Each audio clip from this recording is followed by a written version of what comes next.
Hello everyone, स्वागत है आपका।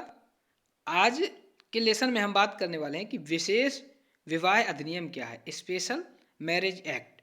ठीक है, बहुत ज़्यादा अभी समाचार में है, यानी धर्मांतरण, अंतर्जातीय विवाह, लव जिहाद, ये शब्द आपने बहुत सुने होंगे। और अलग अलग राज्य सरकार ने घोषणा भी की है कि जो धर्म परिवर्तन करके जो विवाह किए जाते हैं इसको अपराध घोषित करने के लिए। तो इसके भी ऊपर बात करेंगे कि क्या है, कि ऐसे कानून क्यों बनाए जा रहे हैं। ठीक है, तो सबसे पहले हमें ये जानना चाहिए कि भारत में जो विवाह होते हैं उसके लिए कौन कौन से कानूनी प्रावधान किए गए हैं। ये लिखने को भी आ सकता है या मल्टीपल चॉइस में भी आ सकता है कि भारत में विवाह संबंधित कानूनी प्रावधानों को लिखिए। तो यदि ऐसा क्वेश्चन आता है तो आपको बताना होगा कि भारत में जो विवाह होते हैं ये कुछ 4-5 कानून है जिनके माध्यम से होते हैं। जैसे हिंदू विवाह अधिनियम 1955। हिंदू विवाह अधिनियम 1955 में कौन कौन शामिल है?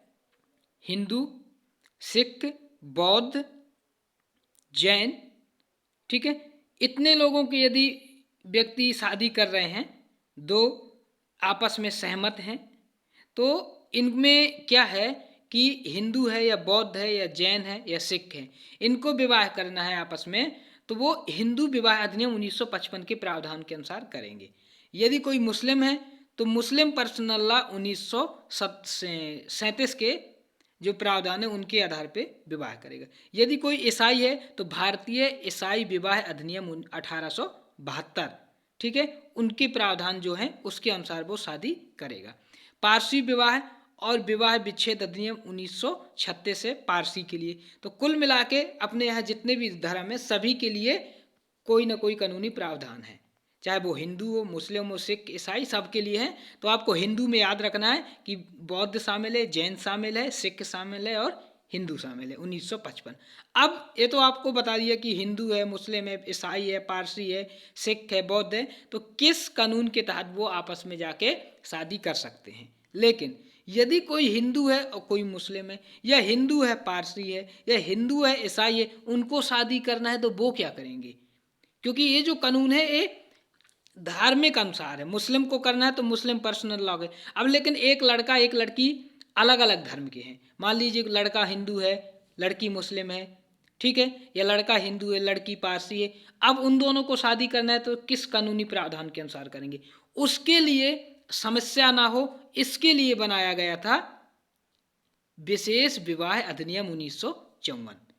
किस लिए बनाया गया था? जब दो अलग अलग धर्म के लड़का और लड़की शादी करेंगे तो इसके लिए बनाया गया था विशेष विवाह अधिनियम। अब आपको ध्यान रखना है, हिंदू अलग है, मुस्लिम के लिए अलग है, पारसी के लिए अलग है। लेकिन मान लीजिए जो दो अलग अलग धर्म के व्यक्ति शादी करना चाहते हैं तो उनको कौन सा कानून है? उनके लिए है विशेष विवाह अधिनियम, स्पेशल मैरिज एक्ट 1954। तो सबसे ज़्यादा भी जो न्यूज में है यही चल रहा है। तो बात करते हैं कि अलग अलग यानी अंतर धार्मिक शादी कैसे हो सकती है। ठीक है, धर्म परिवर्तन का मामला क्यों चल रहा है अंतर धार्मिक शादी में, लव जिहाद शब्द कहाँ से आया, क्या है, कहीं लिखा है, किसी कानूनी प्रावधान है कि नहीं, तो इन सब के बारे में हम बात करने वाले हैं। ठीक है, तो सबसे पहले आपने देख लिए कि कौन कौन से कानूनी प्रावधान भारत में शादी के लिए किए गए। अब देखते हैं कि अभी ये न्यूज में क्यों है। तो इलाहाबाद उच्च न्यायालय ने केवल विवाह शादी के लिए धर्म परिवर्तन को गलत बताया है। मान लीजिए आपको शादी करना है इसलिए आप धर्म परिवर्तन कर रहे हैं तो गलत है। मान जैसे आप एक उदाहरण से समझिए, हिंदू में एक पुरुष एक महिला से शादी करेगा, कानूनी प्रावधान यही है। अब कोई पुरुष है उसको एक और शादी करना है तो वो क्या तरीका अपना सकता है कि मैं मुस्लिम धर्म धारण कर लूँ, धर्मांतरण कर लूँ, मुस्लिम बन जाऊँ, फिर एक शादी और कर लूँ। तो इस तरह के लिए जो इलाहाबाद उच्च न्यायालय ने कहा कि कोई व्यक्ति हो, चाहे महिला हो चाहे पुरुष, यदि वो सिर्फ शादी करने के लिए धर्म परिवर्तन कर रहा है तो गलत है। बाकी अपने यहाँ क्या है, जो अपना संविधान है वो सबको धार्मिक स्वतंत्रता भी है, समानता भी है, यानी हर व्यक्ति को अपना धर्म मानने के लिए या कोई भी धर्म धारण करने की स्वतंत्रता है। लेकिन शर्त यह है कि यदि वो धर्म परिवर्तन भी कर रहा है तो किसी के दबाव में ना हो, किसी लालच में ना हो, अपनी आज़ादी से धर्म परिवर्तन करे, अपनी इच्छा से करे, किसी के दबाव या लालच में ना करे। तो इलाहाबाद हाई कोर्ट का यही कहना था कि धर्म परिवर्तन गलत नहीं है, लेकिन यदि आप सिर्फ शादी के लिए धर्म परिवर्तन कर रहे हैं कि हमें दूसरी शादी हो जाए तो वो गलत है। इसलिए न्यूज में था। ठीक है, यानी केवल विवाह के लिए प्रत्यक्ष या मतलब डायरेक्ट इनडायरेक्ट किसी भी रूप में आप यदि धर्म परिवर्तन विवाह के पर्पज से कर रहे हो तो वो गलत है। ठीक है, इससे व्यक्ति का मौलिक अधिकार बाधित होता है, क्योंकि मौलिक अधिकार में क्या लिखा है कि धर्म की स्वतंत्रता आपका मौलिक अधिकार है। यदि आप किस धर्म को मानते हो, किस धर्म का पूजा पाठ करते हो, किस धर्म को या किस धर्म में आप परिवर्तन कर लेते हो, ये आपका मौलिक अधिकार है, लेकिन बस आपने किसी के दबाव में न किया हो। ठीक है, तो अभी ये ज़्यादा समाचार में क्यों था, क्योंकि हाल में देश में कई राज्य ऐसे हैं जो अंतर धार्मिक विवाहों को रोकने के लिए कानून बना रहे हैं। क्यों? क्योंकि बहुत सारे राज्यों में ये बात चल रही है कि लोग जबरन धर्मांतरण या चोरी छिपे धर्म परिवर्तन करके सिर्फ विवाह के पर्पज से ऐसा लोग कर रहे हैं, जिसको लव जिहाद की संज्ञा दी गई है कि धर्म परिवर्तन विवाह। कई बार क्या होता है, बोले कि हमें मतलब दूसरी शादी करनी है इसलिए धर्म परिवर्तन कर रहे हैं, तो ये गलत है। तो इसीलिए ये न्यूज में है, बस यही आपको याद रखना है। यदि बिना किसी मजबूत आधार के कानूनों के माध्यम से अंतर धार्मिक विवाह को रोकना लोगों को संविधान से प्राप्त अधिकारों का भी उल्लंघन है।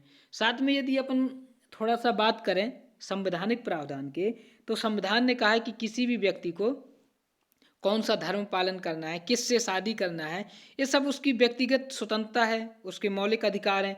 उसको शादी करना है, किससे करना है, कौन सा धर्म पालन करना है। ठीक है, इसमें किसी को बेवजह हस्तक्षेप नहीं करना चाहिए कि किसको किससे शादी करनी चाहिए या नहीं करनी चाहिए। ये शादी करने वालों का व्यक्तिगत पसंद का मामला होता है, इसमें कोई दूसरे व्यक्ति को हस्तक्षेप नहीं करना चाहिए। ठीक है, और यदि ऐसा होता है तो उन व्यक्तियों के जो है मौलिक अधिकारों का उल्लंघन माना जाएगा। धर्मांतरण और अंतर धार्मिक विवाह के बारे में आप देखते हैं। जैसा मैंने बताया कि हिंदू है या मुस्लिम है, हिंदू है या सिख है या पारसी है या मुस्लिम है, ऐसे कोई दो व्यक्ति जो आपस में शादी करते हैं, ठीक है, उनके लिए क्या है 1954 का कानून बनाया गया है। जो मैंने बताया कि दो अलग अलग धर्मों को मानने वालों के लिए 1954 का अधिनियम बनाया गया है। कब? जब एक व्यक्ति दूसरे व्यक्ति के धर्म को अपना ले। अब उसके पास क्या क्या ऑप्शन है, अब देखिए, यदि एक हिंदू है एक मुस्लिम है, अब उसको शादी करना है तो उसके पास कौन कौन से ऑप्शन है। तो उसके देखिए हिंदुओं में क्या प्रावधान है कि एक पुरुष एक महिला से ही शादी कर सकता है। अब यदि एक पुरुष दूसरी महिला से भी शादी करना चाह रहा है, ठीक है, तो अब उसके पास कौन कौन से ऑप्शन है। उसके पास ए ऑप्शन है जो बिना कानूनी प्रावधान है कि वो मुस्लिम बन जाए, तो मुस्लिम पर्सनल लॉ के अनुसार फिर वो शादी कर सकता है दूसरी। यदि वो ऐसा नहीं करता है तो वो हिंदू रह के दूसरी शादी कर नहीं सकता। तो इसके लिए आप देखो, दो अलग अलग धर्मों के लोग विवाह करना चाहते हैं तो उसको विशेष विवाह अधिनियम 1954 के तहत शादी करनी होगी, पहला। दूसरा, या फिर एक व्यक्ति दूसरे व्यक्ति को धर्म परिवर्तन करवा ले। जैसे हिंदू हिंदू के लिए अलग कानून है, मुस्लिम के लिए अलग। यदि एक हिंदू है एक मुस्लिम है और उनको शादी करनी है तो वो क्या करें, उनमें से एक या तो मुस्लिम बन जाए या दूसरा हिंदू बन जाए। जैसे एक लड़की एक लड़का अलग अलग धर्म के हैं तो उनको यदि 1954 के अधिनियम के तहत शादी नहीं करनी है, क्योंकि 1954 का धर्म अधिनियम कहता है कि दो अलग अलग धर्म के व्यक्ति कैसे शादी कर सकते हैं, उसके बारे में बताया गया है विशेष विवाह अधिनियम 1954। लेकिन यदि वो दोनों अलग अलग धर्म के हैं और वो इस कानून के तहत शादी नहीं करना चाहते तो वो क्या करें, उनमें से एक धर्म परिवर्तन कर ले। ठीक है, जैसे एक सिख है एक हिंदू है, अब उसको सिख लड़की से शादी करना है तो वो लड़का क्या करे, खुद सिख धर्म अपना ले। ठीक है, या मुस्लिम है हिंदू आ जाए, इस तरह से धर्म परिवर्तन कर लें, या फिर 1954 के अधिनियम। तो यहाँ बताने की कोशिश ये की जा रही है कि यदि हमारे पास विशेष विवाह अधिनियम 1954 है तो हम धर्म परिवर्तन क्यों करें। इस कानून के तहत शादी कर लें, धर्म परिवर्तन करने की जरूरत ही नहीं। यदि लोग सिर्फ शादी के लिए धर्म परिवर्तन कर रहे हैं तो नहीं करना चाहिए, क्योंकि हमारे पास कानूनी प्रावधान है अलग अलग धर्म के व्यक्तियों को शादी करने के। ठीक है, अब देखते हैं कि आर्टिकल हमारा जो संविधान का है 25, उसमें क्या लिखा है। अनुच्छेद 25 कहता है धार्मिक स्वतंत्रता है, यानी हर व्यक्ति को ये आज़ादी दी गई है हमारे संविधान में कि उसे कौन सा धर्म अपनाना है, किस धर्म के नियमों का पालन करना है, किस धर्म का प्रचार प्रसार करना है, ताकि सिर्फ ध्यान इतना रखना है कि किसी दूसरे व्यक्ति के धार्मिक मामलों का हस्तक्षेप ना हो। वो अपने व्यक्तिगत स्तर में कोई भी धर्म पालन कर सकता है, ना लालच में आए ना किसी को लालच दे, तो चाहे तो वो धर्म में परिवर्तन भी अपने कर सकता है, लेकिन बिना किसी दबाव के अपनी इच्छा से अपनी स्वेच्छा से कोई भी धर्म बदल ले, कोई भी धर्म का पालन करे, इससे कोई दिक्कत नहीं है संविधान को। ठीक है, यदि वो दबाव में या लालच में धर्म परिवर्तन करता है तो ये फिर अपने जो संविधान के मौलिक अधिकारों का उल्लंघन माना जाता है। इतनी चीज आपको ध्यान रखना है, ठीक है। अब विशेष विवाह अधिनियम के क्या प्रावधान है और इसका थोड़ा विरोध भी हुआ है इस अधिनियम का, तो हम उसके बारे में भी बात करेंगे कि विशेष विवाह अधिनियम का विरोध क्यों हुआ है, लोग क्यों बचते हैं इस अधिनियम के तहत शादी कराने से। जैसे हम कह रहे हैं कि दो अलग अलग धर्म के लड़का लड़की शादी कर सकते हैं विशेष विवाह अधिनियम से, ठीक है।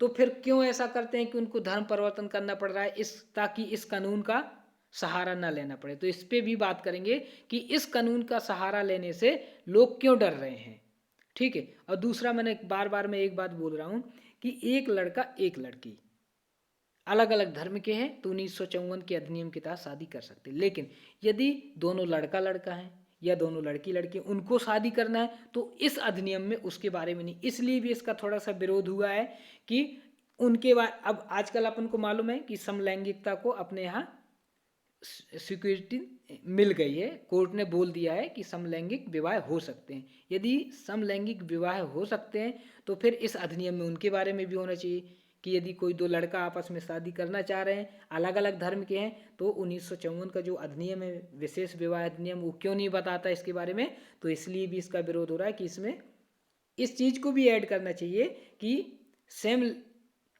जेंडर वाले व्यक्ति भी शादी कर सकें, ठीक है। तो विशेष विवाह अधिनियम में क्या बताया गया है, थोड़ा इसको देखते हैं। अंतर जातीय तथा अंतर धार्मिक विवाहों के लिए उत्पन्न होने वाली चुनौतियों को दूर करने के लिए इसको लागू किया गया था। मतलब कुल मिला के सिंपल लैंग्वेज में बोले तो यही कहा गया है कि अलग अलग धर्म के व्यक्ति कैसे शादी करेंगे वो इसमें बताया गया है।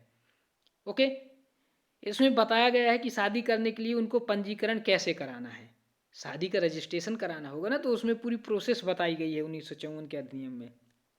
ओके, और ये सभी के लिए लागू है। भारत में कोई भी नागरिक किसी भी धर्म का उसको अंतरजातीय या अंतर धार्मिक शादी करना कानूनी प्रावधान है और वो इसका फायदा उठा सकता है। किसी भी धार्मिक समारोह की इसमें ज़रूरत नहीं। यदि अलग अलग धर्म के व्यक्ति हैं और 1954 के अधिनियम के तहत शादी करना चाहते हैं तो कोई धार्मिक समारोह करने की ज़रूरत नहीं है। पूजा पाठ या अलग अलग धर्म का जो भी तौर तरीके होते हैं शादी के, हिंदुओं के अलग, मुस्लिम के अलग, सिख के अलग, ईसाई के अलग, पारसी के अलग, तो उसे किसी भी तरह का धार्मिक समारोह करने की ज़रूरत नहीं है इस अधिनियम के तहत 1954 का जो स्पेशल मैरिज एक्ट है। इस जो स्पेशल मैरिज एक्ट है इसकी जो धारा 4 है इसमें बताया गया है यदि दो व्यक्ति अलग अलग धर्म के हैं वो शादी करना चाहते हैं तो क्या कंडीशन है, और यदि वो इन कंडीशन को फॉलो नहीं करते तो उनकी शादी को शून्य घोषित कर दिया जाएगा, यानी उनकी शादी नहीं मानी जाएगी। कब? यदि लड़का 21 साल लड़की 18 साल की नहीं हुई तो उनकी शादी शून्य घोषित कर दी जाएगी। यानी उनको होना चाहिए, लड़की को कम से कम 18, लड़के को कम से कम 21 साल का होना जरूरी है, नहीं तो शादी क्या हो जाएगी, शून्य घोषित हो जाएगी। दूसरा, दोनों पक्ष सहमत हो, वैध सहमति चाहिए दोनों पक्ष की। यदि इनमें से कोई भी एक पक्ष सहमत नहीं है तो जबरन नहीं कराई जा सकती इस अधिनियम के तहत। नहीं तो यदि जबर कोई एक पक्ष सहमत नहीं होगा जब रजिस्ट्रेशन करवाएंगे और कोई पक्ष कह देगा मैं सहमत नहीं हूँ तो शादी शून्य घोषित हो जाएगी। तीसरा है, कोई भी मानसिक रूप, ऐसा नहीं है कि कोई पागल है या मानसिक रूप से विकृत है तो दूसरा व्यक्ति उसको ले जाए और कह दे कि नहीं मैं इससे शादी करना चाहता हूँ, ये उसकी मानसिक स्थिति भी ठीक होनी चाहिए दोनों पक्ष की, ठीक है, चाहे वो लड़का हो या लड़की, मानसिक रूप से उनको बिल्कुल होश हवास में स्वीकार करना चाहिए कि हाँ हम शादी करना चाहते हैं। अदरवाइज यदि उनमें से एक की भी मानसिक स्थिति ठीक नहीं है तो अंतरधार्मिक शादी नहीं हो सकती 1954 के अधिनियम के खिलाफ। यदि ऐसा होता है कि उनमें से एक मानसिक रूप से विकृत है और दूसरा शादी करने के लिए इस अधिनियम का सहारा लेता है तो एक गलत माना जाएगा, ठीक है। अब इसकी प्रक्रिया क्या है, देखिए ये तो मैंने कंडीशन बता दी सेक्शन 4 में जो दिया गया है कि किन कौन, या आपसे पूछा जाए कि अनिवार्यता क्या होना चाहिए, या ये पूछा जाए कि कौन सी स्थिति में शादी शून्य घोषित हो जाएगी या अमान्य घोषित हो जाएगी, तो उसके बारे में मैंने बता दिया। अब इसकी प्रक्रिया क्या है, क्या तरीका अपनाना होगा शादी करने वालों को, अलग अलग धर्म के व्यक्ति हैं उनको शादी करना है तो क्या तरीका अपनाएं। तो सबसे पहले उनको शादी के लिए फॉर्म भरना पड़ेगा, जो भी जिला में होंगे, जिस भी जिला में होंगे वहाँ रजिस्ट्रेशन ऑफिस में जाके फॉर्म भरेंगे। इसके बाद वहाँ अपना फोटो देंगे, एड्रेस प्रूफ देंगे, आईडी प्रूफ जो भी है उनका सारा, जो भी रजिस्ट्रार मांगेगा उनको वहाँ पे जमा करना होगा, ठीक है, आईडी प्रूफ वगैरह जो उनके पास होगा। इसके बाद क्या होगा, मैरिज रजिस्ट्रार द्वारा क्या किया जाएगा, पब्लिक नोटिस सबसे ज़्यादा विरोध इस लाइन का हो रहा है, मैरिज रजिस्ट्रार द्वारा जो पब्लिक नोटिस तैयार किया जाएगा जिसमें दोनों पक्षकारों की निजी जानकारियां शामिल होगी। सबसे ज़्यादा जो विरोध हो रहा है इसका हो रहा है। इसके बाद का मान लीजिए वो शादी, दो अलग अलग धर्म के हैं, शादी करना है, वो रजिस्ट्रेशन कराने गए शादी का, तो उनकी सारी जानकारी लेकर क्या की जाएगी, 30 दिनों के लिए पब्लिक की जाएगी। ये वाली लाइन पढ़िए, उनकी जो पर्सनल इन्फॉर्मेशन है, उनका नाम हो गया, उनका स्थान, उनका एड्रेस, सब कुछ लेके पब्लिक किया जाएगा। कितने दिन के लिए, 30 दिन के लिए। यह नोटिस 30 दिन तक कोर्ट के परिसर में लगा दिया जाएगा, ताकि यदि किसी भी व्यक्ति को इन दोनों की शादी से कोई आपत्ति है तो आके दर्ज कराए। यदि वो आपत्ति उचित हो गई, या मान लीजिए लड़का 21 साल का नहीं है, लड़की या 18 साल से कम है, या उनमें से एक का दिमाग ठीक नहीं, कोई ऐसी जानकारी आके देता है 30 दिन के अंदर अंदर, तो फिर वो शादी नहीं होगी। ये, और यदि कोई आपत्ति नहीं आती 30 दिन के अंदर, तो वो रजिस्ट्रेशन हो जाएगा और वो शादी मान ली जाएगी। तो जो विरोध हुआ है कोर्ट में इस 30 दिन के प्रावधान का हुआ। कहा गया है कि यदि हम हिंदू मैरिज एक्ट 1954 वाले को देखें, तो उसमें तो आप जाओ, जिस दिन जाओ उसी दिन आपकी शादी रजिस्ट्रेशन हो जाता है। तो फिर आप अलग अलग धर्म के यदि दो व्यक्ति शादी करने जाते हैं तो उनको क्यों 30 दिन का चाहिए? यदि हमारा संविधान समानता का अधिकार सबको देता है, धार्मिक स्वतंत्रता सबको देता है, तो आप यदि अंतर धार्मिक विवाह करने वाले दो व्यक्ति जाते हैं शादी करने, तो उनको आप 30 दिन के लिए उनकी पर्सनल इन्फॉर्मेशन को आप कोर्ट के बाहर लगा रहे हो कि वो कहाँ के हैं, उनका नाम क्या है, ठीक है। और यदि वही दो व्यक्ति सेम धर्म के हैं तो आप उनका एक दिन में रजिस्ट्रेशन करके दे रहे हो, तो ये कहीं ना कहीं उन दो व्यक्तियों के मौलिक अधिकारों का हनन हुआ ना, समानता उनके साथ नहीं हुई ना, उनकी आप निजता का जो निजी जानकारी है उसको आप पब्लिक कर रहे हो, ये गलत हुआ ना। तो सबसे ज़्यादा जो विरोध है इसी चीज़ का है कि उनकी हम जानकारी 30 दिन के लिए कोर्ट के बाहर क्यों लगा रहे हैं, यदि वो अलग अलग धर्म के हैं इसलिए। तो यदि इसलिए लगा रहे हैं कि वो अलग अलग धर्म के हैं, तो कहीं ना कहीं उनकी धार्मिक स्वतंत्रता यहाँ पे बाधित हो रही है। तो इसके लिए कहा गया है कि ये गलत है और इसको ठीक करना चाहिए, ठीक है। अब ये आपको भी सोचना है कि गलत है कि सही, कि यदि सेम धर्म के जा रहे हैं, मुस्लिम शादी करने जाएं तो उनका एक दिन में हो जाएगा, हिंदू शादी करने जाएं तो उनकी शादी एक दिन में हो जाएगी। वहीं यदि हिंदू मुस्लिम या हिंदू पारसी जाएं तो उनको 30 दिन के लिए नोटिस बोर्ड में बाहर उनकी सारी जानकारी लगा दी जाएगी। तो ये गलत हो गया एक तरह से धार्मिक आधार पे। तो धार्मिक स्वतंत्रता बाधित हो रही है। यदि आपसे कोई पूछता है तो यही बात बोलना है कि इसका विरोध इस वजह से हो रहा है और इसको ठीक करना चाहिए। दूसरा, सिर्फ ये लड़का लड़की की शादी की बात करता है, यदि कोई लड़का लड़का करे या लड़की लड़की, उसके बारे में भी इस कानून में नहीं बताया गया है, तो इसका भी विरोध हो रहा है। तो इन दो चीज़ों के बारे में इसको ठीक करने की ज़रूरत है, जो इसलिए ये न्यूज में था।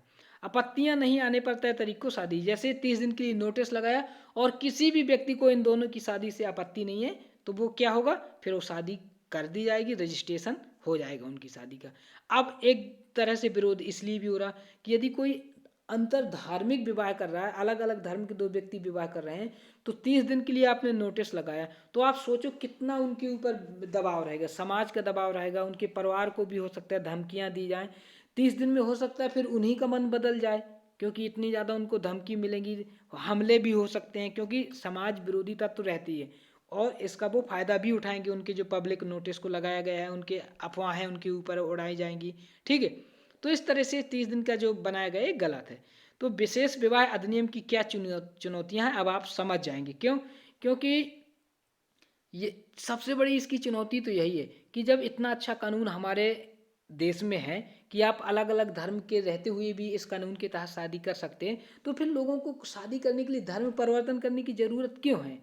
तो सबसे पहले तो समाज को ये बात समझना चाहिए, जब हमारे पास कानूनी प्रावधान है कि अलग अलग धर्म के व्यक्ति शादी कर सकते हैं, तो फिर धर्म परिवर्तन क्यों करना शादी के लिए।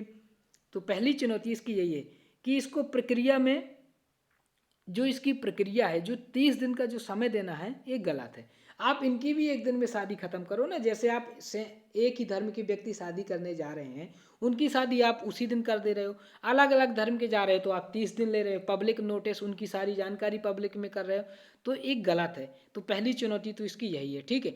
इससे कई बार क्या होता है, 30 दिन के में सब हर जगह जानकारी फैल गई कि कौन कौन शादी करने वाला है, तो कई बार उनके ऊपर हमला होता है, पारिवारिक दबाव होता है, परिवार वालों के ऊपर दबाव आता है, फिर वो परिवार वाले उनको कहते हैं नहीं आप ये शादी मत करो, ऐसी ऐसी समस्या आ रही हैं। तो ये सारी चुनौतियां हैं। असामाजिक तत्व उनकी जो जानकारी होती है वो सार्वजनिक कर देते हैं, उनका एड्रेस हो गया, उनकी फ़ोटो हो गया, उनका नाम हो गया, तो ये भी एक समस्या है। इससे परिवार को भी परेशानी होती है, जिन परिवारों के वो अलग अलग परिवार के, चलो उन दोनों ने अपने परिवार को मना भी लिया, तो समाज वाले इतना दबाव डालेंगे उनके परिवार को कि वो फिर बाद में हो सकता है परिवार वाले भी मना करने लगें कि नहीं आप ये शादी मत करो। तो ये इसकी कुछ चुनौतियां हैं कि आप ये 30 दिन का नोटिस, और सबसे बड़ी बात आप पब्लिक में कर रहे हो जानकारी, गलत है। ओके। इन चुनौतियों से बचने के लिए अधिकांश लोग क्या करेंगे, धर्म परिवर्तन। अब लोग इसीलिए सोचते हैं कि हम जाएंगे रजिस्ट्रेशन करवाने जाएंगे, एक दिन में होगी नहीं, हमारी सारी जानकारी लेंगे, पब्लिक में नोटिस लगाएंगे, फिर और समस्या आएंगी, सबको जानकारी मिल जाएगी। तो लोग क्या करते हैं, हम ऐसा ना करके उनमें से एक लोग क्या सोचेंगे मैं धर्म परिवर्तन कर लूँ। मान लीजिए हिंदू मुस्लिम तो अलग अलग हैं, दोनों शादी करना चाह रहे हैं, तो अब वो सोचेंगे कि हम इस कानून के चक्कर में ना पड़े, या तो एक व्यक्ति हिंदू बन जाए या कोई एक मुस्लिम बन जाए, तो दोनों सेम धर्म के हो जाएंगे, फिर हिंदू हिंदू हो जाएंगे या मुस्लिम मुस्लिम, फिर जाके एक दिन में शादी कर लेंगे। तो इसलिए लोग ऐसा रास्ता अपनाते हैं कि 30 दिन की झंझट ही खत्म हो जाएंगी यदि हम धर्म परिवर्तन कर लेंगे। तो यदि आप कानून को आसान बनाएंगे तो धर्म परिवर्तन की समस्या खत्म हो जाएगी। कानून है लेकिन उसमें टाइम बहुत ज़्यादा लग रहा है, 30 दिन में उनको उनके साथ बहुत बड़ी समस्या घटना भी घट सकती है, तो वो 30 दिन का रिस्क क्यों लेंगे, इसलिए उनको ज़्यादा आसान लगता है धर्म को बदलना। हाल में दिल्ली उच्च न्यायालय ने जो दिल्ली उच्च न्यायालय में जो याचिका दायर की गई है उसमें यही बात कही गई है कि 30 दिन के नोटिस की जो अनिवार्यता है उसको समाप्त कर दी जाए। 30 दिन के नोटिस से उनकी निजता का भी उल्लंघन हो रहा है, और उनको 30 दिन का समय क्यों लेना, जब आप एक ही धर्म के व्यक्ति आते हैं तो एक दिन में शादी का रजिस्ट्रेशन हो जाता है, तो अलग धर्म के हैं तो उनको 30 दिन सिर्फ धार्मिक आधार पर उनके साथ फिर भेदभाव होगा, उनको बराबर आपने समानता नहीं दी अपने मौलिक अधिकारों का जितना दूसरे व्यक्तियों को है, तो इस तरह से विरोध हो रहा। स्पेशल मैरिज एक्ट की जो सेक्शन 6 है, इसके तहत पब्लिक नोटिस जो लगाने का प्रावधान है, इसको बताया गया है कि निजता के अधिकार का उल्लंघन है, उनकी पर्सनल जानकारी आप पब्लिक में कर रहे हो, ये निजता का उल्लंघन हो गया। और ऊपर क्या कहा, धार्मिक स्वतंत्रता का भी उल्लंघन है कि यदि आप अलग अलग धर्म के हो तो शादी 30 दिन में कर रहे हो, एक धर्म के हो तो एक दिन में शादी हो रही थी, वो धार्मिक स्वतंत्रता का भी उल्लंघन है, और सेक्शन 6 के तहत उनकी निजता का भी उल्लंघन है। ठीक है। और इसमें तर्क दिया गया है कि जो स्पेशल मैरिज एक्ट की धारा 4 में है, जो कहा गया है, जैसे मैंने ऊपर बताया है कि शादी शून्य कब घोषित होगी, जब दो में से कोई एक पक्ष क्या होगा, सहमत नहीं होगा, या फिर उनकी उम्र 18 या 21 नहीं होगी, या मैंने एक शर्त बताई कि उनमें से का एक किसी का दिमाग ठीक ना हो। तो दिमाग यदि ठीक नहीं है तो इसके लिए आप डॉक्टर के पास मेडिकल परीक्षण करवा लीजिए ना उनका। पब्लिक में नोटिस लगाने की क्या ज़रूरत है कि उनका दिमाग ठीक है कि नहीं, पब्लिक बताएगी कि डॉक्टर बताएगा। तो इसमें यही तर्क दिया गया है कि आप पब्लिक में नोटिस मत लगाइए, यदि आपको ये देखना है कि उनमें से एक का दिमाग ठीक है कि नहीं तो आप मेडिकल परीक्षण करवा लीजिए उनका। यदि डॉक्टर बोलता है कि उनकी मानसिक स्थिति ठीक नहीं है तो शादी मत रजिस्ट्रेशन हो, यदि डॉक्टर बोलता है कि मानसिक स्थिति ठीक है तो आप रजिस्ट्रेशन कर दीजिए। आप सिर्फ दिमाग ठीक है कि नहीं इसके लिए आप पब्लिक में नोटिस थोड़ी निकालेंगे, इस बात का भी विरोध हो रहा है। साथ में आप शपथ पत्र भी उनसे ले सकते हो कि हमारे द्वारा दी गई जानकारी गलत है, ये सही है, यदि गलत पाई जाती है तो हमारे ऊपर कार्रवाई की जाए, ऐसा आप उनसे शपथ पत्र ले लो। आप इसके लिए जरूर थोड़ी कि आप पब्लिक में नोटिस निकाल के 30 दिन तक उनकी जो निजी जानकारी है आप पब्लिक में करो। तो इन चीज़ों का विरोध हो रहा है कि एक तो पहली बात 30 दिन नहीं लगना चाहिए, और दूसरी बात उनकी निजी जो चीज़ें हैं उनको पब्लिक में नहीं होना चाहिए। यदि आपको मानसिक स्थिति उनकी पता करना है तो आप डॉक्टर से सर्टिफिकेट लीजिए। बस यही सारी चीज़ें बताई गई हैं। और क्या है, एक धर्म के भीतर शादी के लिए बने पर्सनल कानूनों में इस तरह की नोट, अब जैसे मैंने बताया कि यदि दो हिंदू हैं, लड़का लड़की हिंदू शादी करने जा रहे हैं तो उनका इस तरह से कोई प्रावधान नहीं कि उनको 30 दिन का इंतजार करना पड़े, उनकी उसी दिन शादी रजिस्ट्रेशन हो जाएगा। तो यही बात कही कि जब पर्सनल कानूनों में ऐसा किया गया है तो फिर आप इसमें क्यों ऐसा कर रहे हो, इसमें भी आप एक दिन में ही शादी का रजिस्ट्रेशन करो और पब्लिक नोटिस की व्यवस्था मत करो जब आप पर्सनल मैरिज में एक ही धर्म के व्यक्तियों में ऐसा नहीं करते, कोई पब्लिक नोटिस नहीं देते, तो अलग अलग धर्म वाले में भी आप नोटिस मत दो। यदि आप जानकारी उनकी मानसिक स्थिति और कोई जानकारी, तो उनसे शपथ पत्र ले लो। आप मानसिक स्थिति का डॉक्टर से मेडिकल परीक्षण करा लो। और भी तरीके हो सकते हैं। 30 दिन का समय भी लंबा होता है। उनकी फिर सुरक्षा की जिम्मेदारी कौन लेगा? ठीक है, उनके ऊपर उनके परिवार के ऊपर जो दबाव आते हैं उसकी जिम्मेदारी कौन लेगा? क्योंकि आपने सारी जानकारी तो उनकी पब्लिक कर दी, हर व्यक्ति को पता चल गया कि कौन से परिवार के हैं, कहाँ के हैं। उनकी फ़ोटो भी सबके पास हो जाएगी कि अलग अलग तरह के लोग अफवाहें भी फैला सकते हैं व्हाट्सएप में या और तरीके से। तो ये सारी समस्याएं हो सकती हैं। आखिरी है कि समलैंगिक की विवाह की मान्यता शामिल नहीं है इसमें। जैसे मैंने बताया कि इसमें सिर्फ वही है कि एक लड़का हो एक लड़की है कंपलसरी। ऐसा नहीं कहीं लिखा गया कि यदि दो लड़कियां शादी करना चाह रही हैं या दो लड़के अलग अलग धर्म के हैं तो इसमें कोई उनके बारे में प्रावधान नहीं है। तो इसमें भी संशोधन की जरूरत है। तो इसलिए भी इसको जो न्यूज में था इस वजह से भी था। ठीक है, अंतर धार्मिक विवाह का विरोध। अब देखिए, अब थोड़ा सा ये अपने यहाँ अंतर धार्मिक विवाहों का विरोध जो हो रहा है उनके बारे में बताने की गई है कि क्यों हो रहा है।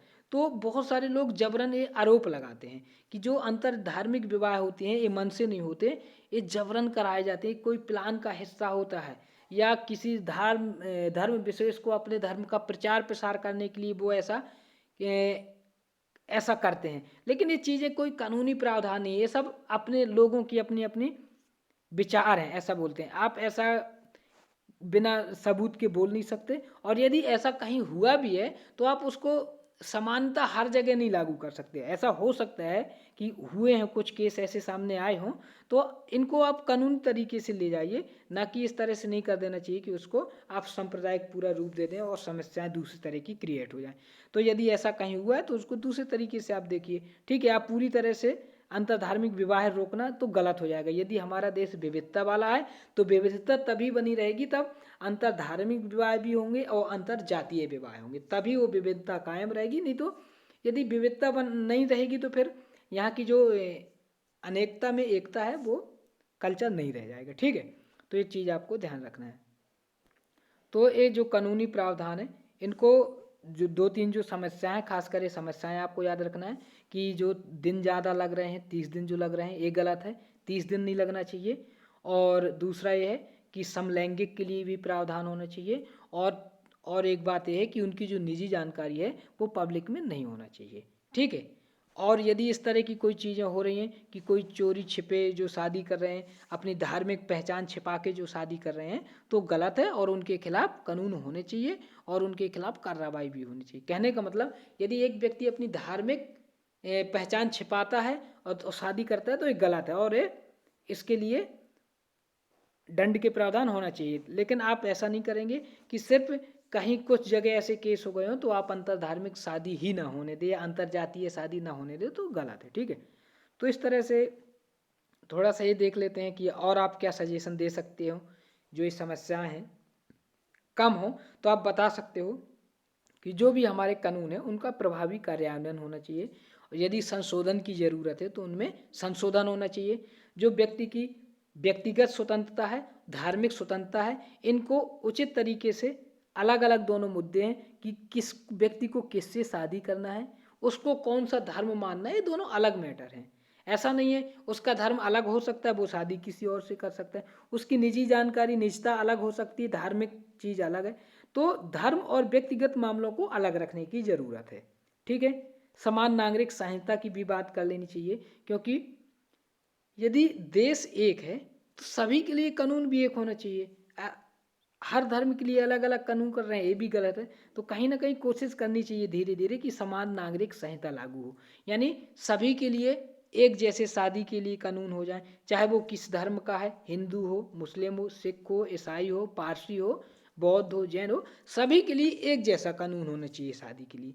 तो ये समस्या ही नहीं आएगी। जब एक जैसा कानून है तो चाहे वो अंतर धार्मिक विवाह करे, चाहे एक ही धर्म में रह के विवाह करे, धार्मिक समस्या ही खत्म हो जाएगी शादी के लिए। ठीक है, तो समान नागरिक संहिता लागू हो जानी चाहिए। अनुच्छेद 44, 25 और 26 इनके मध्य संतुलन पर चर्चा होनी चाहिए। इसका मतलब ये है कि जो 25 और 26 में हमें क्या बताया गया, हमारी धार्मिक स्वतंत्रता के बारे में बताया गया है। यानी एक व्यक्ति को कौन सा धर्म मानना है, किस धर्म का पालन करना है, किस धर्म का पूजा पाठ करना है, प्रचार प्रसार करना है, बिना किसी के दबाव के और ना किसी को दबाव में रखना है, तो ये उसकी स्वतंत्रता है। 25 और 26 जो हमारा आर्टिकल है। लेकिन वहीं आर्टिकल जो 44 है वो समान नागरिक संहिता के बारे में बात करता है। तो इनमें हमें संतुलन बना के रखना है, किसमें, यानी व्यक्तिगत स्वतंत्रता, व्यक्ति को कौन सा धर्म मानना है, उसकी निजता, इस पे, और जो समान नागरिक संहिता है इसमें संतुलन बनाने की जरूरत है। ठीक है, ना कि हम समान नागरिक संहिता लागू करके आप जबरन ऐसा नहीं कर सकते कि समान नागरिकता संहिता के चक्कर में आप व्यक्ति के निजी अधिकार छीन लें, या आप ऐसा नहीं कर सकते कि निजी अधिकार के चक्कर में दूसरों के अधिकारों का ध्यान ना रखें। ठीक है, तो निजता, धार्मिक स्वतंत्रता, शादी विवाह, सबको आप अलग अलग तरीके से देखिए, सबको मिक्स करके नहीं कि आप धर्म को ले आए शादी ना होने दे। ठीक है, शादी के चक्कर में आप किसी की निजी जानकारी उजागर कर दें, तो इन चीज़ों को ध्यान रखने की ज़रूरत है। ठीक है, यानी कानूनों को सही से लागू करना है, धर्म और व्यक्तिगत मामलों को अलग रखना है, समान नागरिक संहिता की ओर हमें प्रयास करना है, और आर्टिकल 44, 25 और 26 में संतुलन बना के रखना है। ठीक है, कुल मिला के जो स्पेशल मैरिज एक्ट है, इनके तहत जो शादी करने वाले जोड़े हैं, इनको कानूनी सुरक्षा देने की ज़रूरत है। उनके अंदर डर नहीं रहना चाहिए कि हम अलग अलग धर्म के हैं, शादी करेंगे तो हमारे ऊपर दबाव आएगा, हमारे ऊपर हमला हो सकता है, हमारे परिवार को समस्या हो सकती है। इस तरह का उनके अंदर यदि डर नहीं होगा तो वो धर्म परिवर्तन नहीं करेंगे, धर्म, और वो कानूनी सहारा लेके अपनी शादी का रजिस्ट्रेशन करवाएंगे। तो ज़रूरत इन्हीं चीज़ों की है कि इस तरह का माहौल बनाओ कि अलग अलग धर्म के भी शादी करना चाह रहे हैं तो उनको सुरक्षा का अनुभव हो, ना कि डर का अनुभव हो। ठीक है, और साथ में इस बात को भी ध्यान रखना है कि जो जबरन धर्मांतरण करते हैं या कोई दबाव बना के धर्म परिवर्तन करके शादी कराता है, तो इनके प्रति सख्त तरीके से पेश आने की भी ज़रूरत है, ताकि कोई शादी के लिए न धर्म परिवर्तन करवाए, न करे, और न किसी के दबाव में आकर धर्म परिवर्तन करके शादी करे। यदि ऐसा होता है तो इसके खिलाफ कार्रवाई होनी चाहिए। ठीक है, तो इस तरह से पीड़ित लोगों को कानूनी सहायता मिले, उनके पुनर्वास, यदि किसी के साथ धर्म के आधार पर उनने शादी की है, अलग अलग धर्म की शादी की है, और फिर उनके साथ कोई गलत व्यवहार करता है, कोई अत्याचार इस आधार पे कर रहा है कि आप अलग अलग धर्म की आपने शादी क्यों की, तो इसके लिए भी उनको सुरक्षा दी जानी चाहिए। उनके साथ गलत होता है, उनका नुकसान पहुंचाया जाता है, तो उनको उसकी भरपाई होनी चाहिए, उनके पुनर्वास के लिए व्यवस्था करना चाहिए। ये सारी चीज़ें होंगी तभी हम, जैसे बोलते हैं कि जो धार्मिक स्वतंत्रता है, जो व्यक्तिगत स्वतंत्रता है, उनको ठीक से लागू कर पाएंगे। ठीक है, तो ये हमारा आज का जो टॉपिक है, विशेष विवाह अधिनियम 1954। तो ये एग्जाम में आ सकता है, मल्टीपल चॉइस में आ सकता है, प्री मेंस में आ सकता है, इंटरव्यू में भी पूछा जा सकता है। ठीक है, केस स्टडी वगैरह में भी आ सकता है कि आप ऐसा देखते हैं तो आप क्या करोगे। इस तरह की सारी चीज़ें आपको ध्यान रखना। ठीक है, तो ये लेसन कंप्लीट हुआ। Okay, thank you.